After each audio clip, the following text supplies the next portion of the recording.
आज घर पहुंचा तो घर बाहर से बंद था। अक्सर ऐसा होता नहीं, जब घर पहुंचता हूँ तो मीता मुस्कुरा कर दरवाज़ा खोलती है और गरम गरम चाय से मेरा स्वागत करती है। चाबी खोलकर अंदर आता हूँ, देखता हूँ घर बिखरा पड़ा है। आज चाबी खोलकर अंदर आता हूँ तो देखता हूँ घर बिखरा पड़ा है। अचंभा, ऐसा तो होता नहीं अक्सर। हमारी 5 साल की शादी में बमुश्किल 1-2 बार ही घर इतना बिखरा मिला है मुझे। किचन में पहुँचता हूँ, देखा तो फ्रीज में कुछ भी खाने का सामान नहीं है। खैर, भूख लगी थी तो मैगी बनाने रखी और मीता को फोन लगाया, स्विच ऑफ। ऐसा तो कभी नहीं होता। एक और झटका, मीता फोन को लेकर बहुत पार्टिकुलर है। कुछ भी हो जाए फोन बंद नहीं होने देती। मन में थोड़ी घबराहट आई, किंतु झटक देता हूँ, हो सकता है बैटरी खत्म हो गई है। घर को देखकर तो ऐसा ही लग रहा है जैसे बहुत जल्दी में कहीं गई है वो, लेकिन कहाँ, सोच में हूँ, लेकिन अभी कुछ कर भी नहीं सकता। मैगी बन गई थी तो चाय के साथ लेकर बैठ जाता हूँ, लेकिन आज सालों में अकेले खाते हुए अजीब लग रहा है। शाम के समय हमेशा मीता साथ होती है। सुबह के समय भी वो चाहे काम के कारण पास न बैठे, लेकिन आसपास तो होती ही है। भले ही वो मेरे साथ नहीं खाती, मुझे खिलाकर तब खाती है, पर मेरे साथ बैठती जरूर है। एक साथ मन में आया, अकेले कैसे खाती होगी। खैर, जैसे तैसे खाना खाया और प्लेट्स किचन में रख आया। टीवी ऑन किया, लेकिन मन नहीं लगा देखने में मीता के बगैर। टीवी पर भले ही सिर्फ मेरी पसंद के प्रोग्राम चलते हो जो उसे पसंद नहीं आते, लेकिन वो साथ तो देती ही है। हमेशा मेरे लिए कुछ न कुछ बना कर लाती है और फिर मेरे साथ बैठकर मेरी पसंद के प्रोग्राम देखती है। आज महसूस कर रहा हूँ कैसे अकेली देखती होगी वो सारा दिन टीवी मेरे बिना। टीवी में मन नहीं लगा तो उठकर बालकनी में चला आया। कितना सुकून सा है यहाँ। मीता को यहाँ आकर बैठना बहुत पसंद हुआ करता था शादी के शुरुआती दिनों में, लेकिन फिर उसने यहाँ बैठना छोड़ दिया। न जाने क्यों। याद करता हूँ कि किस तरह मेरे घर आने के बाद मेरे कंधे पर अपना सिर झुका वो बैठा करती थी यहाँ। मैं उसे झिड़कता कि सब देखते हैं मीता क्या करती हो, लेकिन वह फिर भी नहीं मानती। आखिर मैंने उसके साथ यहाँ बैठना ही छोड़ दिया। शायद उसके बाद वो भी यहाँ नहीं बैठी कभी। आज उसकी बेचैनी और कुलबुलाहट महसूस दे रही है मुझे कुछ कुछ। कितना अजीब है यहाँ अकेले बैठना। यहाँ भी मन नहीं लगा, उठकर भीतर चला आया। अब झुंझलाहट सी हुई है उस पर, न जाने कहाँ चली गई। ऐसा कभी करती नहीं वो। मन नहीं माना, उठकर पड़ोस में जाता हूँ। बेल बजाई तो पड़ोसन मायरा ने दरवाजा खोला। उससे मालूम चला कि मीता तो लगभग पिछले 1 साल से उसके घर नहीं आई। उसने बताया कि पूरा दिन घर में ही रहती है, कहीं निकलते देखा नहीं है उसने कभी उसे। उसने बताया कि शुरू में उसने बहुत कोशिश की कि मीता से बात करने की, लेकिन जब मीता ने कोई सकारात्मक प्रतिक्रिया नहीं दी तो उसने भी मिलना छोड़ दिया मीता से। हताश सा घर आया। मायरा ही तो उसकी सहेली थी पूरी कॉलोनी में, अब उससे भी नहीं मिलती और मुझे खबर भी नहीं। याद करता हूँ कितने मित्र थे उसके, कितना बोलती थी, पकड़ पकड़ बकर बकर हमेशा चलती रहती थी उसकी, कभी चुप नहीं होती थी। मैं परेशान हो जाता, झिड़क देता उसे। मुझे नहीं पसंद इतना बोलना, उसके मित्र भी नहीं पसंद थे मुझे।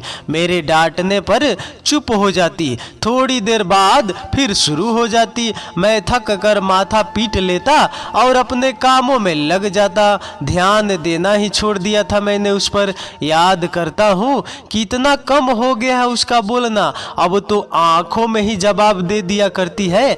आज उसका न बोलना, उसकी गैर मौजूदगी बहुत खल रही है मुझे, न जाने क्यों। एक साल से मीता ने मायरा से नाता तोड़ लिया। मेरे प्रोजेक्ट को शुरू हुए भी तो 1 ही साल हुआ है। मैं एक सीनियर आर्टिकेटर हूँ, काम में व्यस्त रहता हूँ, उसे समय नहीं दे पाता। लेट घर आना, जल्दी घर से जाना, वक्त कहाँ है मेरे पास उसे देने को। सुबह निकलता हूँ तो रात में घर आता हूँ, फिर खाना और टीवी देखते देखते ही सो जाता हूँ। मीता शुरू से अकेली रहती थी इस घर में। शुरू में वो बहुत शिकायत करती, बहुत लड़ती मुझसे, कभी भी आवाज़ ऊंची नहीं होती उसकी, लेकिन फिर भी उसे यूं अकेले रहना पसंद नहीं था। मेरे ना सुनने पर उसने कहना धीरे धीरे बंद कर दिया था। मुझसे लड़ना, शिकायत करना, उसने सब कुछ बंद कर दिया था। आज लग रहा है कैसा महसूस होता होगा उसे अकेले। उसके बिना जीवन कहाँ है मेरा, याद ही नहीं है मुझे। आखिरी बार कब उसके बिना रहा हूँ मैं।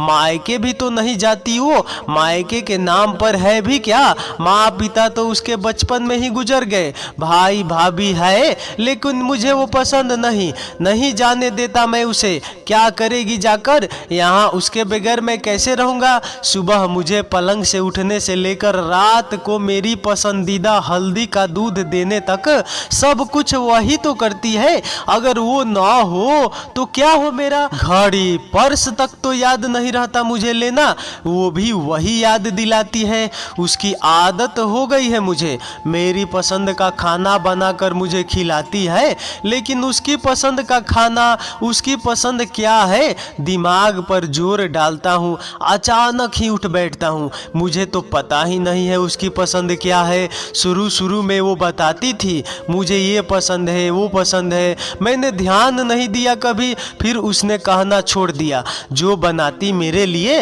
वह भी वही खा लेती थी। आज वो महसूस दे रहा है मुझे, क्या किया है मैंने। घर खाने को दौड़ रहा है, कमी खल रही है उसकी। कभी नहीं देखा मैंने इस घर को इन 5 सालों में खाली उसके बिना। एक एक चीज आज मुझे उसकी याद दिला रही है। जाने क्यों एक बेचैनी सी हो रही है मुझे। घड़ी देखता हूँ 8:30 बज गए हैं। कैसे और किससे पता करूँ कहाँ है। 100 बार फोन लगा चुका हूँ, फोन लग ही नहीं रहा है। अब सच कहूँ अगर तो टेंशन हो रही है मुझे। शॉपिंग के लिए भी जाती है अगर, वो तो मेरे घर आने से पहले वापस आ जाती है। मुझे पसंद नहीं कि जब मैं घर आऊँ तो वो घर पर ना मिले। साफ साफ कह रखा था मैंने उसे, पिछले 1 साल तो मैं 9 बजे से पहले नहीं आता, लेकिन उससे पहले भी कभी वो मेरे घर आने पर मुझे बाहर नहीं मिली। हमेशा दरवाजे के पास चक्कर लगाती रहती और एक बेल बजने पर ही गेट खोल दिया करती थी। आज मैं दरवाजे के पास चक्कर लगा रहा हूँ। अब समझ आ रहा है क्यों मेरे घर आते ही वो मेरे गले से लग जाती है और मैं उसे झिड़क कर दूर हटा दिया करता हूँ। मुझे ये नौटंकी पसंद नहीं। प्यार करो तो जताना जरूरी है क्या।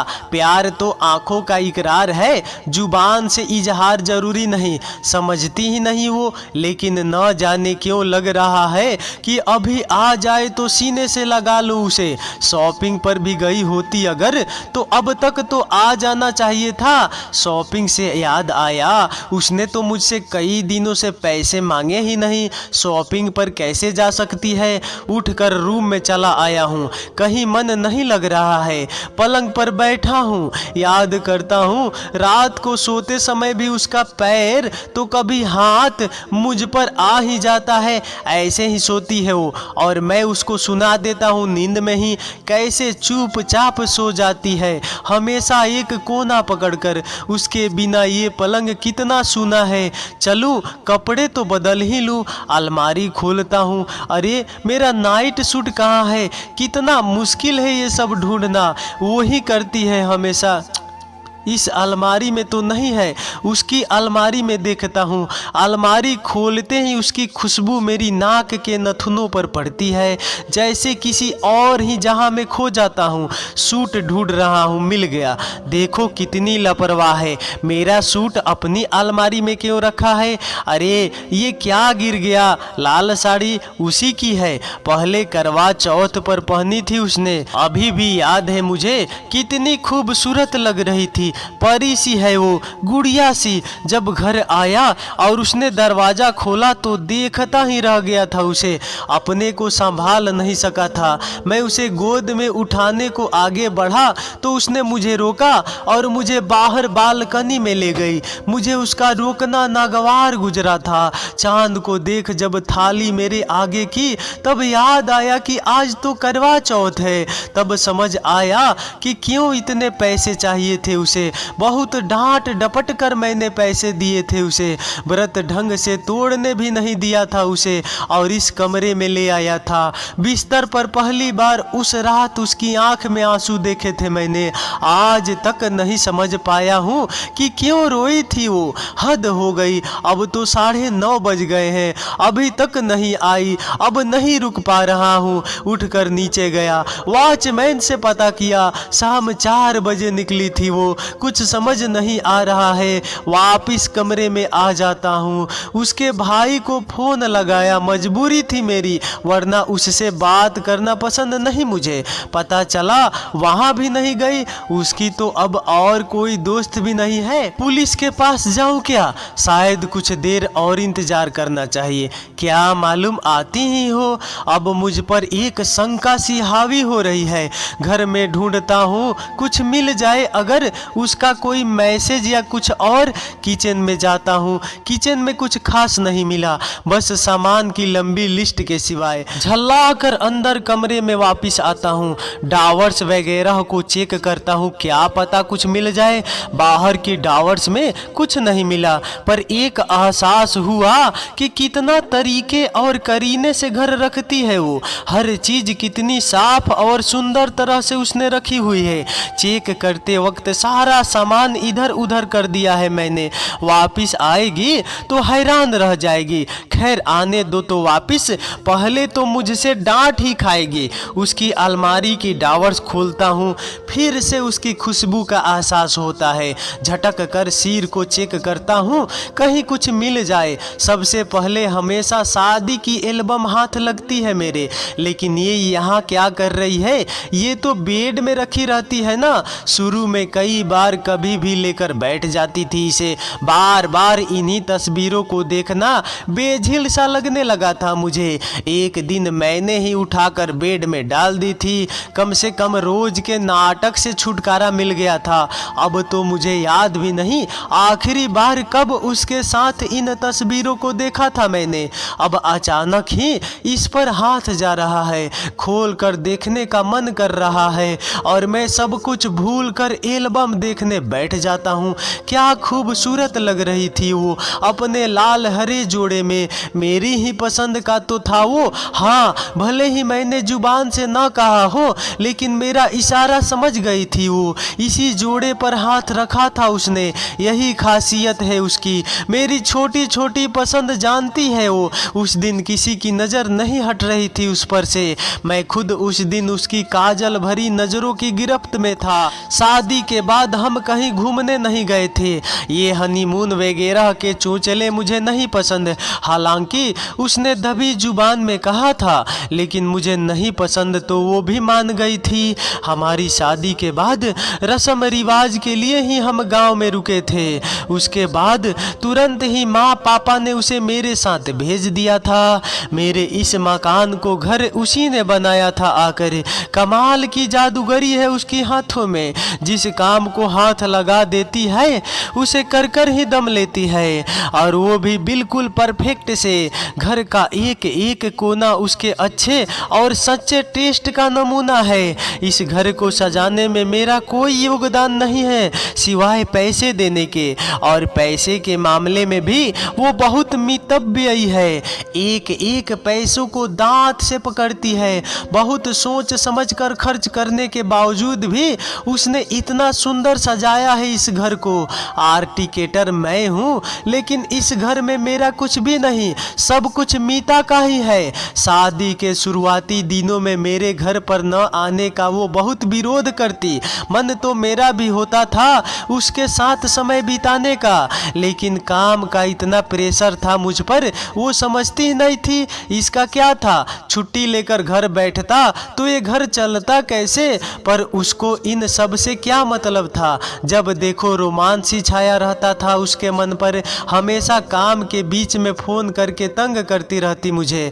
मेरे खुद से फ़ोन न करने पर मुझसे नाराज़ हो जाती, लेकिन मेरे पास उसे मनाने का भी समय कहाँ था। धीरे धीरे उसे समझ आ गई, कुछ कहना बंद ही कर दिया उसने। न जाने क्यों आज ऐसा लग रहा है कि वापस आ जाए तो मैं भी उसके साथ वही बचपना करूं जो वो मेरे साथ तब किया करती थी।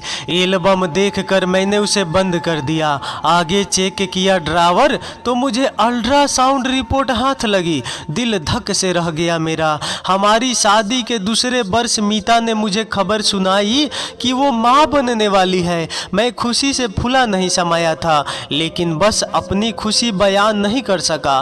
पता नहीं उसने मेरी खामोशी को क्या समझ लिया। उदास सी रहने लगी वो। मैं उसका ख्याल रखना चाहता था, लेकिन मैं रख नहीं पा रहा था। मेरे पास इतना समय ही नहीं होता था।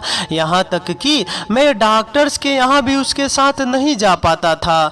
ऐसा नहीं था कि मेरा मन नहीं करता था, लेकिन एक बच्चे के आने की खबर ने मेरी जिम्मेदारियों को और बढ़ा दिया था, और मैं और भी मेहनत करके खूब पैसा कमाना चाहता था ताकि मैं अपने बच्चे को सुखद भविष्य दे सकूं।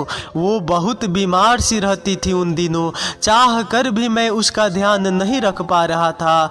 माँ को मैंने यहाँ आकर रहने को कहा, लेकिन पिताजी को छोड़कर वो कैसे आती। और पिताजी गांव से बाहर आना नहीं चाहते थे। न चाहते हुए भी मुझे उसे घर पर अकेले छोड़कर जाना पड़ता। केवल मायरा थी जिसने उस समय हमारा इतना साथ दिया। वही मीता का ध्यान रखती, उसे अस्पताल लेकर जाती, लेकिन मीता का चेहरा दिन ब दिन उतरता जा रहा था। पिछले 2 साल में मैंने पहली बार उसे इतना कमजोर देखा था।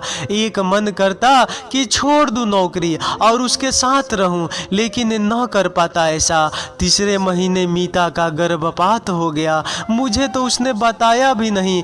एक फ़ोन तो कर ही सकती थी। शाम को जब मैं घर आया तब मायरा से पता चला कि दोपहर में क्या हुआ। उसी ने मुझे बताया कि इस गर्भपात का ये नतीजा रहा कि मीता अब कभी माँ नहीं बन सकेगी। मैं तब भी कुछ बोल नहीं सका। मेरे आंखों के कोरे गीले हो गए थे, लेकिन जुबान ने मेरा साथ नहीं दिया। हमारे बीच एक सन्नाटा फैल गया था।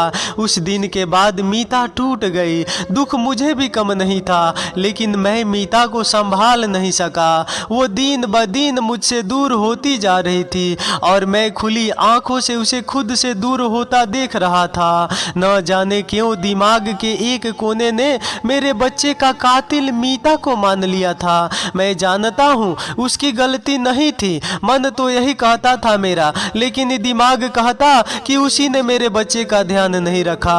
उस घटना ने हमारे बीच एक खाई सी बना दी। खामोशी की एक दीवार जो समय ने बनाई थी हमारे बीच, अब वो दीवार इस घटना की ईंटों तले और भी बड़ी होती गई थी। वो मशीन की तरह मेरा सब काम करती, मेरी हर जरूरत का ख्याल रखती, लेकिन मन से वह मेरा साथ नहीं होती। मैं अब इस जिंदगी का आदी हो चला था। अब हर समय चहकती रहने वाली, मेरा दिमाग खा जाने वाली मीता बिल्कुल ही चिप सी हो गई थी। मेरा मन उसके करीब जाने को कहता, लेकिन मेरा दिमाग उसे अपने करीब नहीं आने देता। मैंने खुद को ऑफिस के कामों में और मीता ने घर के कामों में खुद को झोंक दिया।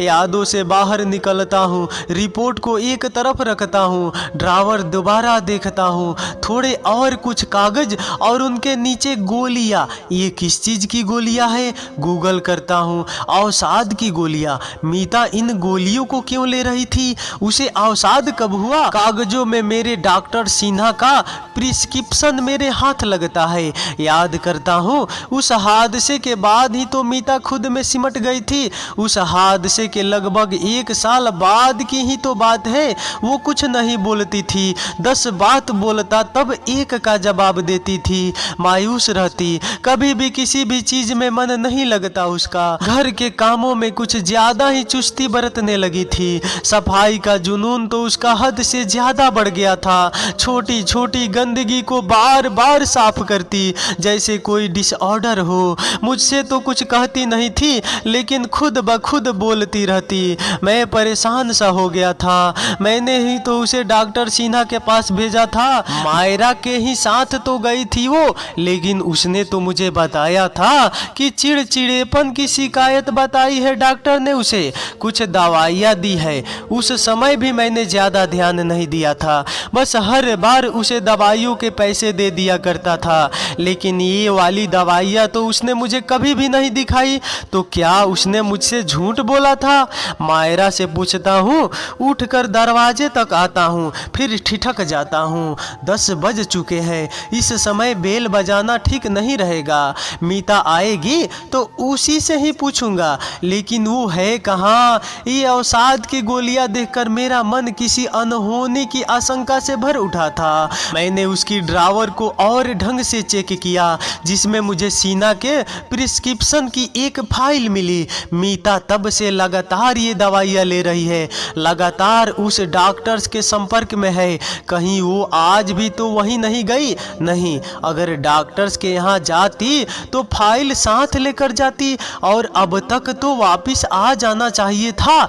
और ज्यादा उत्सुकता से उसकी ड्रावर चेक करता हूँ, कुछ हाथ नहीं लगा। उसकी अलमारी चेक करता हूँ, सोचकर सारी अलमारी को बेड पर बिखेर दिया मैंने। मुझे तो कुछ समझ नहीं आ रहा है, वो अवसाद में कैसे हो सकती है? कोई केवल चिड़चिड़े होने पर या केवल चुप होने पर अवसाद में चला जाता है क्या? ये सिन्हा उसको बेवकूफ़ बना रहा है, और वो बन रही है मुझसे बिना पूछे बिना बताए ऐसी गोलियां ले रही है। और फिर पिछले 3-4 महीने से तो वो बहुत बदलाव भी आ गया है उसमें, थोड़ी खुश सी भी दिख रही है। घर आते ही मुझसे लिपटने का सिलसिला भी उसने फिर से शुरू किया है। हाँ, ज़्यादा अब भी नहीं बोलती है, लेकिन उसकी इस स्थिति को अवसाद तो नहीं कहा जा सकता है। एक मुस्कान सी बिखरी रहती है उसके चेहरे पर। अब तो अवसाद नहीं है उसे, ना हो नहीं सकता। इतना व्यस्त थोड़े ही हूँ मैं खुद में कि उसकी हालत न पहचान सकूं। सोचते सोचते ही निगाहें झुक सी रही है। क्या वाकई में उससे इतना उदासीन हो गया? अलमारी चेक करते हुए मेरे हाथ एक पास लगा। एडमिशन पास संगीत एकेडमी का है। इसका मतलब मीता संगीत शिक्षा के लिए कक्षाएं ले रही है। उसको संगीत का बहुत शौक है, बहुत अच्छा गाती है वो। लेकिन मुझे नहीं पसंद उसका गाना। सभ्य परिवारों की औरतें गाती है क्या? नहीं, कभी नहीं। मेरे मना करने के बाद गाती नहीं थी वो, और उस हादसे के बाद तो कभी उसे गुनगुनाते भी नहीं सुना मैंने। तो फिर ये पास नाम तो उसी का लिखा है, 4 महीने पहले का है, 4 से 6 बजे की क्लासेस का बैच। ओ, तो इसका मतलब वो आज भी संगीत एकेडमी गई है। लेकिन वहाँ से भी अब तक तो आ जाना चाहिए था, और उसने मुझे बताया क्यों नहीं? इतनी बड़ी बात छुपाई मुझसे। कहीं ये उस सिन्हा का किया धरा तो नहीं? सुना है मैंने अवसाद को दूर करने के लिए डॉक्टर्स ऐसे वाहियात तरीके अपनाते हैं। सिर पकड़ कर बैठ गया हूँ अपना, कुछ समझ नहीं आ रहा है। हर क्षण चिंता बढ़ रही है अब मेरी। रात के 11 बज चुके हैं, अब तो हद ही हो गई। क्या करूं? उठकर कपड़े बदलता हूं। अब तो पुलिस स्टेशन जाना ही पड़ेगा, कहीं किसी मुसीबत में न हो वो। इस शहर का ठिकाना भी तो नहीं कुछ, हर रोज कोई बुरी खबर सुनने को मिल ही जाती है। और फिर मीता को आसपास की जगहों के सिवा बाकी जगहों का पता भी कहाँ होगा? हो सकता है पता भी हो। जब ये बात छुपाई मुझसे तो क्या पता और भी कुछ छिपाती हो। सोच में डूबा हूँ कि फोन बजा है। पहली बेल में ही उठा लिया है मैंने। इतनी रात को अनजान नंबर से फोन, मन किसी अनहोनी की आशंका से घिर उठा है। फोन उठाते ही जो आवाज और शब्द मेरे कानों में पड़े हैं, ऐसा लगा जैसे किसी ने खौलता शीशा उड़ेल दिया हो, सुनकर धक रह गया हूँ। फोन हाथ से छूट चुका है। हड़बड़ाया सा कार की चाबियां उठा भागा हूँ। मीता का एक्सीडेंट हुआ है, सिटी अस्पताल में मौत से जूझ रही है। पुलिस का फोन था, उसके फोन के अवशेष मिले घटना स्थल पर, उसी से सिम निकाल कर मुझे खबर की गई है। गाड़ी चलाते हुए उसके साथ बिताया पल उसके बगैर बिताए लम्हे आंखों के आगे घूम रहे हैं। एक जगह गाड़ी की टक्कर भी हो गई, गाड़ी बंद पड़ गई, मुश्किलों से दोबारा स्टार्ट की है। अस्पताल को भाग रहा हूँ। अस्पताल पहुंचकर मालूम चला कि सिर में गहरी चोट आई है। डॉक्टर्स ने केस को गंभीर बताया है, ऑपरेशन थिएटर में है। अभी डॉक्टर पूरी कोशिश कर रहे हैं। मेरी आंखों से झर-झर आंसू बह रहे हैं। थका सा मैं वहीं निढाल हो गया हूँ। रह रह कर उसका हंसता मुस्कुराता चेहरा उदास चेहरे में बदलता हुआ मेरी आंखों के सामने तैर रहा है। एक एक पल जब मैंने उसे चोट पहुंचाई, जब मैंने उसे नहीं सुना, जब मैंने उसे अकेला छोड़ दिया, सब याद आ रहा है। कैसे मेरी तबीयत खराब होने पर मेरी सेवा करती है वो, कैसी एक पल को भी मुझे अकेला नहीं छोड़ती थी वो, कैसे मेरी हर जरूरत को ईश्वर से भी पहले रखती है वो। मैं ऑपरेशन थिएटर के बाहर खड़ा बस यही कहता हूँ, मीता जाना नहीं। मैं जानता हूँ कभी समझ नहीं सका तुम्हें, कभी समय नहीं दिया, लेकिन तुमसे इन चंद घंटों की दूरी में तुम्हारे दर्द, तुम्हारी करुणा का अंदाजा लगा चुका हूँ। मैं जाना नहीं मीता, वादा करता हूँ अब न सिर्फ प्यार करूँगा, जताऊँगा भी। वादा करता हूँ अब कभी नहीं झिड़कूंगा तुम्हें। इन 5 सालों के साथ की कसम है तुम्हें मीता, इतनी बड़ी सजा मत देना मुझे मेरे गुनाहों की। सीख लेना तुम संगीत, रख देना सारी रात मुझ पर पैर। साथ बैठ कर खाना खाऊंगा अब से, बालकनी में भी बैठूंगा तुम्हारे साथ। खूब बातें कर लेना मीता, वादा करता हूँ तुम्हें कभी नहीं डांटूंगा। हर वो खुशी दूंगा तुम्हें जो अब तक नहीं दे सका। जानता हूँ मैं तुम मेरे जैसी स्वार्थी नहीं हो, तुम बहुत अच्छी हो। मुझे माफ कर दोगी तुम, माफ कर दोगी ना मीता। सारी रात उसका खून बहना नहीं रुका है। डॉक्टर्स की पूरी टीम लगी रही रात भर। मैं घबराया सा कभी डॉक्टर को तो कभी भगवान को देख रहा हूँ। मेरे कर्मों की इतनी बड़ी सजा उसे मत दो भगवान, दोषी मैं हूँ, लेकिन उसे जीवन दान दे दो भगवान। सूरज की किरणें फलक पर फैल चुकी है, डॉक्टर्स की टीम बाहर आ चुकी है, मीता की जान बच गई है। ईश्वर को धन्यवाद देता हूँ। मुझे छोड़कर कैसे जा सकती थी वो, ये तो केवल उसका तरीका था मुझे सबक सिखाने का। सुबह 9 बजे उसकी आंखें खुली है, मैं सामने खड़ा हूँ उसके, वो अंदर मैं बाहर, इशारों से मुझे अंदर बुला रही है। डॉक्टर्स की अनुमति ले अंदर चला जाता हूँ, उसके सामने खड़ा हूँ।